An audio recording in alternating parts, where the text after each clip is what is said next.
Assalamualaikum warahmatullahi wabarakatuh. Yang terhormat, Ibu Profesor Dr. Muktiningsih Nurjayadi MSI, selaku dosen pengampu dari mata kuliah Struktur dan Fungsi Biomolekul. Perkenalkan, kami dari kelompok 12 akan mempresentasikan mengenai dua contoh virus, yakni HIV dan juga TMP.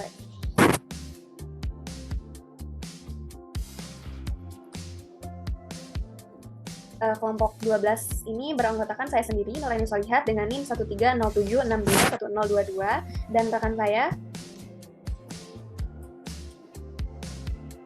Tri Nurjati dengan NIM 13076211074. Dan saya Sabrina Salsabila dengan NIM 1307621013.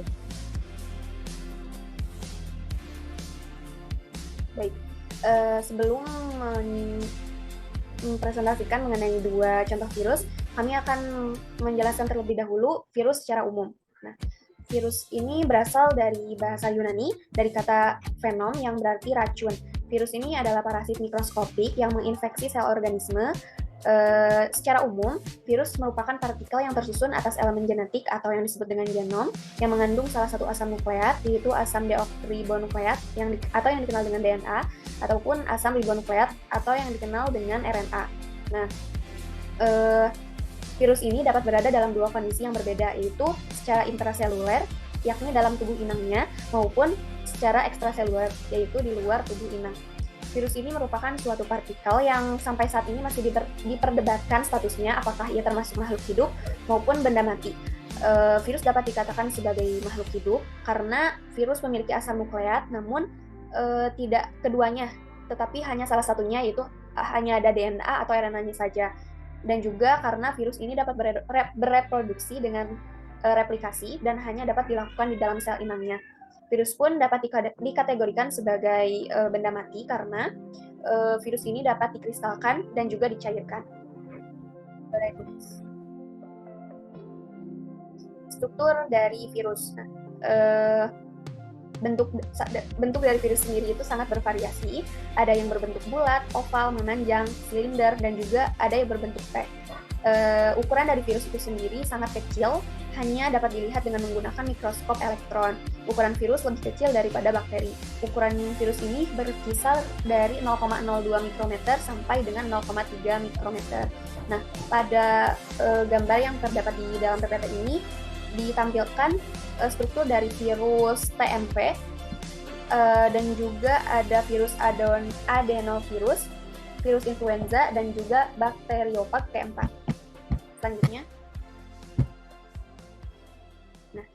bagian atau struktur pertama dari virus ini ada genom, di mana genom itu dalam virus itu hanya ada satu, bisa saja DNA beruntai ganda, DNA beruntai tunggal, RNA beruntai ganda, ataupun RNA beruntai tunggal saja.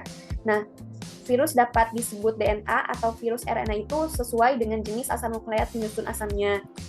DNA dalam virus dapat mengarahkan protein replikasi sel inang untuk mensintesis salinan baru dan juga dapat menerjemahkan genom tersebut menjadi protein virus. Adapun RNA dalam virus mengkodekan enzim RNA polimerase untuk menjadi DNA dalam pembuatan protein virus yang menginfeksi inangnya. Selanjutnya ada kapsid. Kapsid itu merupakan cangkang yang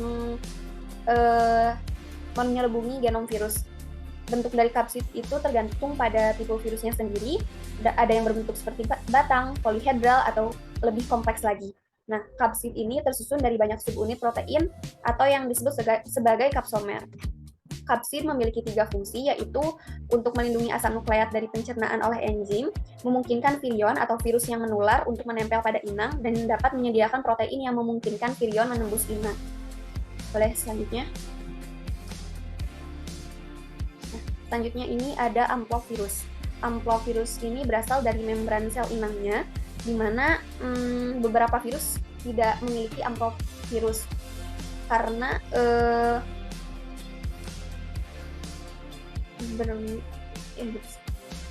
beberapa virus memiliki selubung virus yang terdiri dari lapisan membran dan disebut dengan amplop. Nah, amplop adalah membran lipid eksternal yang menyelubungi kapsid beberapa jenis virus. Amplop tidak dibuat dari struktur virus itu sendiri, namun hanya meminjam tambahan dari membran inang. Virus membentuk amplop dari fosfolipid dan juga protein dari membran inangnya dan juga membantu virus agar lebih mudah terikat pada sel inangnya. Jenis virus beramplop memiliki lebih banyak keuntungan jika dibandingkan dengan virus berkapsid saja. Virus yang beramplop akan lebih terlindungi lebih baik dari sistem kekebalan inang, enzim, dan juga bahan kimia tertentu. Beberapa amplop juga mengandung glikoprotein yang dapat bertindak sebagai reseptor dan juga memungkinkan sel inang mengenali dan juga mengikat virion. Hal tersebut yang membuat virus lebih mudah terikat pada inang. Selanjutnya,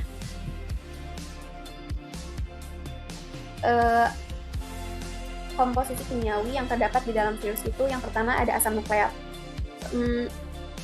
Yang perlu kita ketahui bahwa hanya ada satu jenis asam nukleat yang terdapat pada virus.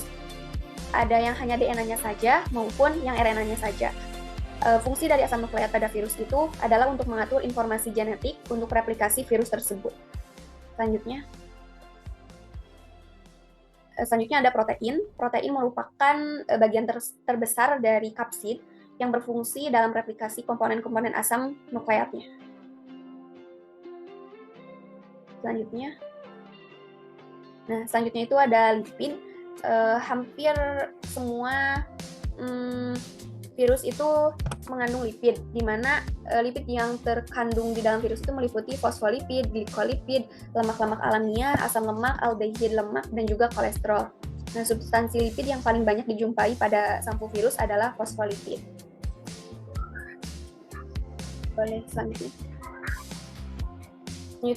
Selanjutnya itu ada karbohidrat, di mana semua virus itu hampir semuanya mengandung karbohidrat karena asam nukleat mengandung ribose dan juga deoksiribose. Selanjutnya, bagaimana peran virus dalam kehidupan sosial? Yang pertama itu ada peran yang menguntungkan.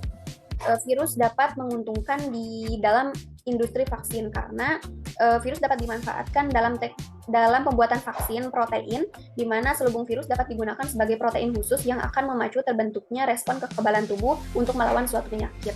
Selanjutnya, virus juga dapat digunakan untuk terapi gen. Virus dapat dimanfaatkan dalam teknologi rekayasa genetika atau manipulasi informasi genetik, misalnya untuk terapi gen ini. Terapi gen merupakan upaya perbaikan informasi genetik dengan memperbaiki susunan basa nitrogen pada untaian DNA di dalam gen. Selanjutnya, sedangkan peran yang merugikan bagi kehidupan sosial dari virus itu sendiri adalah menyebabkan berbagai jenis penyakit pada manusia, hewan, dan tumbuhan. Contohnya, pada manusia itu banyak sekali. Salah satu contohnya itu HIV, dan juga yang sedang terjadi saat ini yaitu COVID-19. Sedangkan pada tumbuhan, contohnya yaitu TMV sendiri. Boleh dilanjut oleh rekan saya, Sabrina.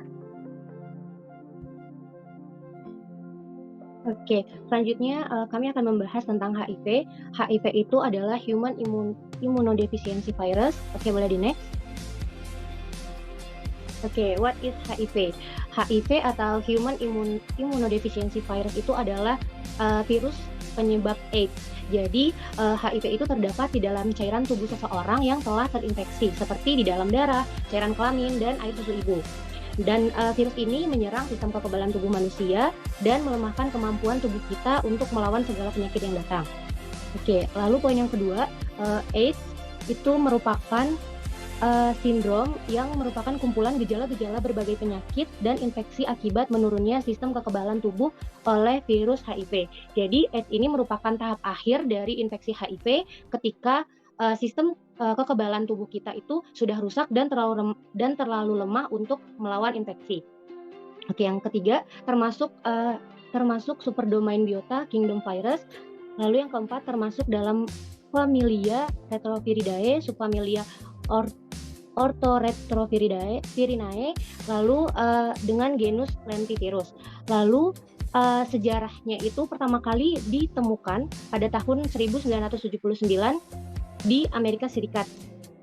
Jadi sejarah mengatakan bahwa HIV atau AIDS ini dimulai ketika tahun 1979 di Amerika Serikat. Jadi awal mulanya itu ditemukan seorang gay muda dengan penyakit PCP dan 2 orang gay muda juga dengan sarkoma Kaposi. Nah, PCP itu apa? PCP itu adalah salah satu infeksi oportunistik yang dapat terjadi pada pasien kelainan imun. Dan biasanya PCP ini terjadi di pasien-pasien pengidap HIV. Nah, PCP ini merupakan infeksi oportunistik tersering terutama pada pasien dengan CD4-nya itu kurang dari 200 sel. Lalu HIV ini tuh cenderung menyerang jenis satu sel tertentu, terutama sekali limfosit T4 atau yang kita sebut CD4. CD4 itu adalah salah satu sel yang memegang peranan penting dalam mengatur dan mempertahankan sistem kekebalan tubuh kita. Jadi sel CD4 ini berfungsi seperti saklar yang menghidupkan dan memadamkan kegiatan sistem kekebalan tubuh, tergantung ada atau tidaknya kuman yang harus dilawan. Nah, HIV ini ketika masuk ke tubuh kita akan menularkan sel CD4 dan membajak sel tersebut, kemudian menjadikannya pabrik dan membuat miliaran virus yang baru. Ketika proses tersebut selesai, partikel HIV yang baru ini akan meninggalkan sel dan masuk ke dalam sel CD4 yang lain. Dan sel CD4 yang telah ditinggalkan ini menjadi rusak dan mati, sehingga itu menyebabkan jumlah sel CD4 itu akan hancur dan jumlahnya akan berkurang. Maka akan mengakibatkan sistem kekebalan tubuh kita kehilangan kemampuan untuk melindungi tubuh dari serangan penyakit. Lalu jumlah CD4 yang normal pada orang sehat itu kisaran 500 sampai 1000 sel. Setelah terinfeksi HIV, biasanya sel CD4 ini akan terus menurun, sedangkan yang HIV-nya itu akan semakin banyak di tubuh kita. Lalu tadi di tahun 1979 itu ada 2 gay. Yang pertama mengidap penyakit PCP dan yang kedua mengidap sarkoma Kaposi. Nah, sarkoma Kaposi ini adalah salah satu kanker yang menyebabkan lesi pada jaringan lunak. Oke. Nah, pada tahun 1981 juga ditemukan seorang gay muda dengan kerusakan sistem kekebalan tubuh di Amerika Utara dan Inggris. Jadi ini merupakan epidemi pertama juga yang terjadi pada kelompok laki-laki yang homoseksual, dan selanjutnya pada saat ini epidemik ini terjadi tidak hanya untuk laki-laki yang homoseksual, melainkan juga untuk pengguna obat dan populasi yang heteroseksual. Oke, poin selanjutnya, di Indonesia HIV pertama kali dilaporkan di Bali pada bulan April 1987. Hal itu terjadi pada seseorang kebangsaan Belanda. Sejak pertama kali ditemukan sampai dengan tahun 2011, kasus HIV atau AIDS ini tersebar di 368 sampai 498 kabupaten atau kota di seluruh provinsi Indonesia, dan secara signifikan kasus HIV atau AIDS ini terus meningkat. Dan kasus HIV atau AIDS ini di Indonesia terus meningkat dari tahun ke tahun, terutama di tahun 2009 ke tahun 2020. Karena itu mengalami peningkatan yang cukup tajam. Dan ada 10 provinsi dengan kasus HIV terbanyak, diantaranya yang menempati urutan pertama adalah DKI Jakarta, disusul dengan Jawa Timur, Papua, Jawa Barat, Bali, Sumatera Utara, Jawa Tengah, Kalimantan Barat, Kepulauan Riau, dan Sulawesi Selatan.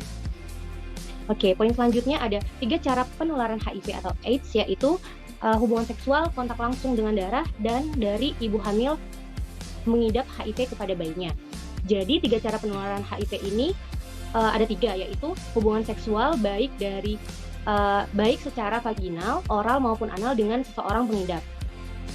Ini merupakan cara umum yang terjadi, dan kemungkinan besar kasus di dunia ini presentasinya itu 80-90% diakibatkan karena hubungan seksual. Lalu yang kedua ada kontak langsung dengan darah, itu terbagi menjadi 3. Yang pertama ada transfusi darah, yang kedua ada pemakaian jarum yang tidak steril, dan yang ketiga ada penularan lewat kecelakaan tertusuk jarum pada petugas kesehatan. Lalu yang ketiga itu adalah secara vertikal. Secara vertikal itu dari ibu hamil pengidap HIV kepada bayinya, baik selama hamil dan saat hamil ataupun setelah melahirkan. Dan resiko itu sekitar 25-40%. Oke, poin yang terakhir, dikenal 2 tipe HIV sebagai penyebab AIDS, yaitu HIV tipe 1 dan HIV tipe 2. HIV tipe 1 dan tipe 2 ini tidak mempunyai banyak perbedaan. Keduanya itu merupakan virus yang mungkin bisa dibilang berbeda, namun sama-sama tergolong retrovirus dan dari familial lentivirus juga. Jadi bila orang menyebutkan HIV, umumnya yang dimaksud adalah HIV tipe 1. Jadi HIV tipe 1 ini bertanggung jawab terhadap mayoritas infeksi HIV di seluruh dunia dan cenderung lebih berat gejalanya dibandingkan dengan HIV tipe 2. Sedangkan HIV tipe 2 itu lebih sulit ditularkan dan lebih sulit dan lebih lambat progresivitasnya dan sangat jarang ditemukan dan hanya ditemukan di Afrika Barat dan daerah-daerah terbatas lainnya. Oke, boleh di next. Oke, selanjutnya kita akan membahas tentang struktur dari HIV itu sendiri. Adapun struktur virus HIV, pada inti terdapat kapsid yang mengelilingi materi genetik berupa RNA yang berbentuk untaian, itu adalah RNA. Kemudian envelope yaitu selubung terluar dengan struktur utamanya itu adalah kompleks glikoprotein. Kompleks glikoprotein itu terdiri dari GP120 dan GP41. Kemudian di dalamnya itu terdapat sejumlah enzim berupa enzim integrase, enzim transkriptase, dan enzim protease. Oke, boleh di next. Oke, selanjutnya kita akan membahas tentang replikasi HIV. Yang pertama, kita akan ada pengikatan virus HIV dengan reseptor CD4. Terus yang kedua, akan ada terjadi uncoating pada kapsid virus. Lalu yang ketiga, RNA virus itu ditranskripsikan menjadi DNA provirus. Lalu yang keempat, DNA provirus ini akan diintegrasikan dalam genom inang. Genom virus di dalam sel inang ini dapat teraktivasi sehingga akan menghasilkan mRNA virus. Lalu yang kelima, nanti akan diikuti dengan sintetis protein dan replikasi dari mRNA virus menjadi virus HIV yang baru. Oke, boleh di next.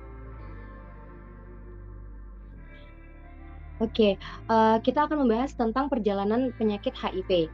Jadi pada fase awal kita dapat melihat bahwa jumlah virus akan meningkat dengan pesat. Hal ini diikuti oleh penurunan dari jumlah sel CD4, kemudian muncul reaksi imunitas yang akan menekan dan memerangi virus HIV pada fase ini. Dan pada fase ini jumlah virus akan cenderung menurun dan diikuti dengan kenaikan jumlah sel CD4. Nah, pada fase ini muncul gejala akut dan berlangsung dalam hitungan minggu sampai bulan setelah pertama kali virus HIV itu masuk. Namun karena penekanannya bersifat parsial atau sebagian, akhirnya lambat laun jumlah virus akan kembali meningkat lagi secara perlahan yang diikuti dengan penurunan jumlah sel CD4. Selama jumlah sel CD4-nya itu lebih dari 500, maka bisa tidak ada gejala gitu bagi pasien-pasiennya. Dan fase ini dinamakan infeksi kronik. Apabila jumlah CD4-nya terus menurun, maka pertahanan tubuh akan sangat melemah, sehingga muncul infeksi oportunistik. Munculnya infeksi oportunistik ini berlangsung dalam periode tahunan dan ketika sudah terjadi dinamakanlah sebagai AIDS. Oke, boleh di next. Oke, berdasarkan perjalanan penyakit, maka infeksi HIV itu terbagi menjadi 4 fase, di mana fase pertama adalah fase akut yang umumnya tidak bergejala atau jika bergejala, gejala yang muncul adalah limfadenopati generalisata minimal 2 regio dan setidaknya 6 bulan. Lalu yang kedua ada fase 2 di mana fase interaksi kronis dengan mayoritas tidak bergejala, yang ada hanya penurunan berat badan kurang dari 10% ataupun ISPA berulang atau muncul dermatitis seboroik dan herpes zoster. Lalu ada fase 3. Fase 3 ini ditandai dengan berat badan yang menurun lebih dari 10%. Dan adanya diare kronik, TB paru, terdapat infeksi bakteri sistematik, dan ada kandidiasis oral dan lain-lain. Lalu yang terakhir ada fase 4, didefinisikan dengan adanya AIDS defining clinical condition, yaitu CD4-nya kurang dari 200 sel atau 14%, dan AIDS defining illness. Oke, boleh di next. Oke, selanjutnya kita akan menjelaskan tentang tanda dan gejala awal dari infeksi HIV atau yang biasa disebut fase akut. Untuk gejala yang paling umum seperti sakit flu yaitu demam, sakit tenggorokan, limfadenopati, nyeri otot, sakit sendi, berat badan menurun serta munculnya mual dan diare. Sedangkan untuk gejala neurologis bisa seperti meningitis, ensefalitis dan neuropati perifer.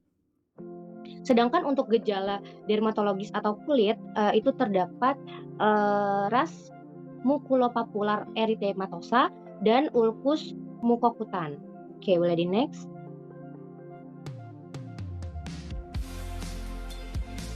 Oke, adapun mengenai AIDS defining illness yaitu suatu kondisi atau gejala yang menandakan penurunan dari sistem imunitas tubuh yang berat, terdiri dari beberapa kondisi diantaranya adalah HIV wasting syndrome, terus ada PCP, ada pneumonia berat berulang, terus TB ekstra paru, ada sarkoma Kaposi, dan lain-lain sebagainya.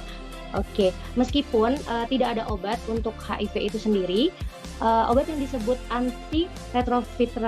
antiretroviral ini dapat mengurangi jumlah HIV dalam tubuh. Jadi dokter akan meresepkan kombinasi obat yang dikenal dengan terapi antiretroviral ini yang sangat aktif atau yang biasa kita sebut ART. Lalu obat antiretroviral ini tidak sepenuhnya dapat menghapus HIV dari tubuh seorang pengidap, tetapi cukup memperlambat dan mengaktifkan kembali sistem kekebalan tubuh untuk melawan infeksi.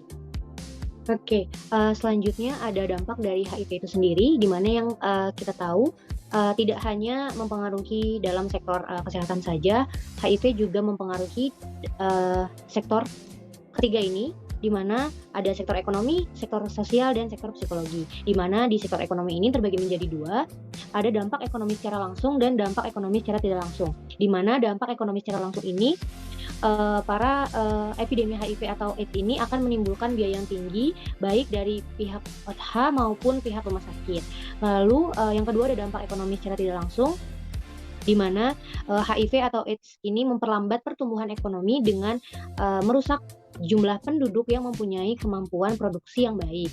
Lalu di sektor sosial, di mana OTH itu menghadapi berbagai masalah dan penderitaan sehubungan dengan penyakit yang ia derita. Mereka pada umumnya mengalami depresi, merasa tertekan, dan merasa tidak berguna, bahkan ada yang memiliki keinginan untuk bunuh diri. Hal ini adalah akibat dari stigmatisasi atau hukuman sosial dan diskriminasi masyarakat terhadap informasi mengenai AIDS dan OTH. Lalu di sektor psikologi, di mana seseorang yang dinyatakan telah terinfeksi HIV pada umumnya menunjukkan perubahan karakter psikososial. Masalah psikologis yang muncul adalah stres, keyakinan diri yang rendah, dan kecemasan. Oke, selanjutnya akan dipaparkan oleh teman saya, Putri Nurul.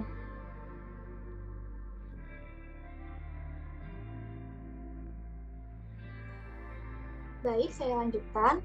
Selanjutnya saya akan menjelaskan mengenai TMV, singkatan dari Tobacco Mosaic Virus, atau dalam bahasa Indonesia adalah virus mosaik tembakau. Jadi gimana sih awal mula virus mosaik tembakau ini ditemukan? Nah, kita masuk ke sejarahnya. Jadi pada tahun 1883, seorang ilmuwan Jerman bernama Adolf Meyer meneliti tanaman tembakau. Beliau menemukan tembakau dengan daun yang tidak normal. Daun tersebut berwarna kekuning-kuningan dan setelah diamati terdapat cairan atau lendir. Daun tersebut dikatakan menderita penyakit mosaik. Menurutnya pula, penyakit ini dapat menular. Dibuktikan dengan percobaan menyemprotkan ekstrak daun tembakau yang terkena penyakit mosaik ke tanaman yang normal. Hasilnya, daun yang semula normal menjadi berwarna hijau kekuning-kuningan. Berdasarkan hasil penelitiannya, penyakit ini disebabkan oleh mikrogas seperti bakteri yang berukuran kecil, bahkan sangat kecil, dan untuk melihatnya harus menggunakan mikroskop elektron. Lalu selanjutnya oleh ilmuwan bernama Dmitri Ivanovsky melakukan penelitian yang serupa. Jadi beliau ini berhasil menciptakan filter bakteri. Dalam penelitiannya, beliau mengoleskan hasil saringan daun tembakau yang terkena penyakit mosaik ke daun tanaman yang normal. Hasilnya, tanaman tersebut tertular. Dari sini, beliau ambil kesimpulan bahwa mikroba penyebab penyakit tersebut bersifat patogen dan ukurannya lebih kecil daripada bakteri. Lalu, selanjutnya oleh ilmuwan bernama Beijering menemukan fakta bahwa mikroorganisme yang menyerang tembakau tersebut dapat bereproduksi hanya pada sel inang dan tidak dapat dibiarkan pada medium yang sama untuk membiarkan bakteri. serta mikroorganisme tersebut tidak mati walaupun dimasukkan ke dalam alkohol. Nah, sampai sini itu udah berhasil matahin teori sebelumnya yang bilang kalau penyebab penyakit mosaik itu adalah bakteri. Jadi ternyata bukan bakteri, tapi ada partikel jenis lain yang disebut-sebut sebagai virus. Sampai akhirnya pada tahun 1935, ilmuwan asal Amerika bernama Stanley berhasil mengkristalkan mikroorganisme penyebab penyakit mosaik tembakau tersebut. Dari sini, virus tersebut akhirnya diberi nama dengan TMV atau Tobacco Mosaic Virus, atau dalam bahasa Indonesia adalah virus mosaik tembakau. Keberhasilan teori Stanley ini memicu perkembangan pesat dalam bidang ilmu virologi hingga sekarang ini.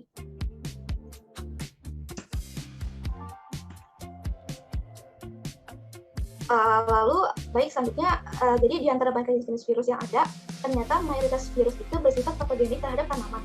Satu jenis virus dapat menginfeksi satu atau lebih dari spesies tanaman, dan setiap spesies tanaman dapat terserang oleh berbagai jenis virus. Nah, virus yang menyerang tanaman salah satunya adalah TMV ini yang menyebabkan penyakit mosaik tembakau. Selain menyerang tanaman tembakau, TMV ini juga bisa menginfeksi tanaman jenis lain, seperti tanaman sayuran, ada juga tanaman merambat, dan juga berbagai jenis gulma. TMV ini termasuk salah satu virus yang stabil terhadap panas. Virus pada daun yang terinfeksi pada kondisi kering masih mampu menginfeksi walaupun telah dipanaskan sampai suhu 120 derajat Celcius selama 30 menit. Virus ini menginfeksi tanaman melalui luka. Bagian tanaman yang rentan jika kontak langsung dengan TMV akan cepat terinfeksi. Kemudian untuk strukturnya, TMV ini memiliki susunan partikel yang berbentuk spiral panjang seperti bentuk batang. Lalu untuk genomnya itu hanya ada RNA saja. Dan layaknya struktur virus lainnya, pada TMV ini juga terdapat susunan kapsomer dan kapsid yang melindunginya. Baik, selanjutnya masuk ke replikasi atau reproduksi atau proses infeksi TMV ini. Jadi pertama, TMV ini masuk ke sel inang dan kapsid yang melindungi protein itu pecah. RNA virus menjadi bebas bergerak di sitoplasma sel yang kemudian masuk ke dalam inti sel inang. Kemudian RNA virus akan memproduksi enzim tertentu yang disebut sebagai RNA. Kemudian RNA virus tersebut akan memproduksi enzim yang disebut sebagai RNA polimerase. Selanjutnya RNA virus berantai tunggal akan memproduksi rantai RNA tambahan yang dikenal sebagai RNA replikasi. Lalu rantai RNA ini akan melengkapi genom virus dan bertindak sebagai template untuk produksi rantai tunggal RNA baru, yang merupakan salinan RNA virus yang ada pada virus induk. Lalu RNA virus yang baru dikirim dari inti sel inang ke sitoplasma dengan bantuan mRNA. Masing-masing mRNA akan memproduksi subunit protein dibantu oleh ribosom dan juga tRNA yang akan menerjemahkannya. Setelah subunit protein yang disebut sebagai kapsomer telah dihasilkan, maka RNA virus baru akan merakit kapsomer tersebut di sekitarnya, yang kemudian terbentuk partikel virus itu yang disebut sebagai virion. Nah, ya ini penjelasan dari slide sebelumnya, sama seperti yang saya udah jelasin tadi mengenai tahap-tahap replikasi. Terus untuk tambahannya, jadi dalam proses infeksi ini tuh virus yang menginfeksi tidak membunuh sel inang, sehingga dapat menyebar ke seluruh tubuh yang menyebabkan infeksi sistemik. Nah, tadi di awal kita udah mengenal sekilas tentang virus mosaik tembakau. Lalu gimana sih efeknya ke tanaman yang terinfeksi virus ini? Jadi, efek atau gejala yang timbul pada tanaman yang terinfeksi virus mosaik tembakau diantaranya adalah pertumbuhan daun terhambat, bahkan ukurannya lebih kecil dari normalnya. Efek lainnya yaitu terjadi klorotik atau terjadi kekurangan klorofil di sekitar tulang daun. Lalu bentuk daun juga menjadi rada berkerut. Lalu muncul pula totol-totol bercak-bercak kuning pada daun tersebut sehingga menjadi belang dan menjadi seperti mosaik. Efeknya tidak hanya pada daun, bisa juga pada buah. Buah yang terinfeksi ditandai dengan ukuran lebih kecil, bentuknya tidak sesuai, dan adanya bercak nekrotik, bercak sel mati pada dinding buah. Berikut adalah gambarnya. Untuk yang di sini, gambar sebelah kiri ini ada dua daun, yang kiri itu yang normal, yang kanan yang terinfeksi oleh virus mosaik tembakau. Lalu di sebelah kanan ini ada gambar buah tomat yang terinfeksi oleh virus mosaik tembakau. Terus lalu ini ada contoh gambar lainnya dari daun yang terinfeksi oleh virus mosaik tembakau. Lalu di sini ada kesimpulan. Jadi kesimpulan dari keseluruhan materi ini adalah virus adalah partikel yang tersusun atas genom yang mengandung satu asam nukleat DNA atau RNA. Lalu virus memiliki sifat hidup, seluler, dan mati, aseluler. Bentuk virus bermacam-macam, diantaranya helical, polyhedral, spherical, dan kompleks. Virus tersusun atas genom, kapsid, amplop, serta komponen kimiawi serta seperti asam nukleat, DNA RNA, protein, lipid, dan karbohidrat, ribosa atau deoksiribosa. Peran virus yang menguntungkan digunakan dalam terapi gen dan industri vaksin, sedangkan yang merugikan dapat menyebabkan penyakit. HIV atau Human Immunodeficiency Virus adalah virus penyebab penyakit AIDS. AIDS merupakan tahap akhir dari infeksi virus ketika sistem kekebalan tubuh rusak dan terlalu lemah untuk melawan infeksi. Meskipun tidak ada obat untuk HIV, namun ada obat yang disebut antiretroviral yang dapat mengurangi jumlah HIV dan dapat mengaktifkan sistem kekebalan tubuh untuk melawan infeksi. Perbedaan bentuk HIV dan TMV adalah HIV berbentuk spherical atau seperti bola, dan TMV berbentuk helikal atau spiral. TMV atau tobacco mosaic virus menyebabkan penyakit mosaik tembakau dan dapat menular ke tanaman lain. Efek dari penyakit mosaik tembakau adalah pertumbuhan daun terhambat dan muncul bercak-bercak kuning seperti mosaik. Lalu di sini ada referensi yang kami gunakan. Sekian dari kelompok kami, kelompok 12. Kurang lebihnya mohon maaf. Wassalamualaikum warahmatullahi wabarakatuh.